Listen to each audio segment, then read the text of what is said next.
Hello，我係 Jess，佢係 Water，我哋一人一 AI 一齊同你 Sure about ChatGPT。Jess 話我啲廣東話進步咗好多，所以今集我嚟帶繼續2002年科學科技大事回顧。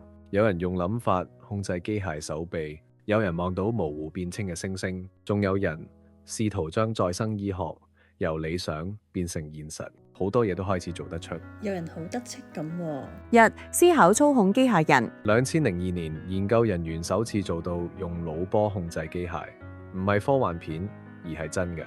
人可以用意念操控輪椅、義肢，甚至癱瘓人士有望自主行路。哇，好似攻殼機動隊又近多一步啊！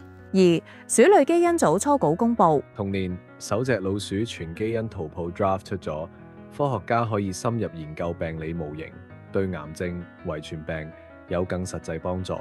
即係用老鼠測試已經唔使摸黑，可以更加精準咁研究疫苗同埋新藥啦。三、基礎科學中微子震盪 BRCA2 結構。第三單 Sudbury Neutrino Observatory 確認太陽中微子震盪，證明中微子有質量，改寫宇宙基本認知。同年，科學家用 X-ray 結晶學畫出 BRCA2 DNA 修復蛋白結構，為乳癌原因深究開新路。四、首次 stem cell 重點突破。2002年，幾篇 stem cell 研究先後公佈 Princeton、Harvard 同埋 Biotech 公司都有突破，包括基因操控同生物心臟起搏器實驗，離臨床應用更近一步。前者係宇宙級，後者就係人命關天嘅分子輪廓。五、天文鏡像重大提升 Hubble ACS 及 Adaptive Optics。年初 Hubble 裝咗 Advanced Camera for Surveys 地面望天鏡加入 Adaptive Optics，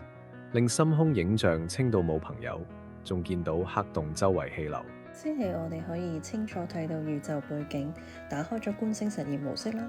截至2025年，啲望遠鏡最遠可以睇到邊度啊？你講嗰啲光行咗成百幾億年先到我哋呢度，咁即係幾遠啊？ James Webb 望到成137億年前嘅光，嗰時宇宙啱啱得幾億年大啫。換句話講，我哋而家睇緊嘅係宇宙出世冇耐過嘅光 BB。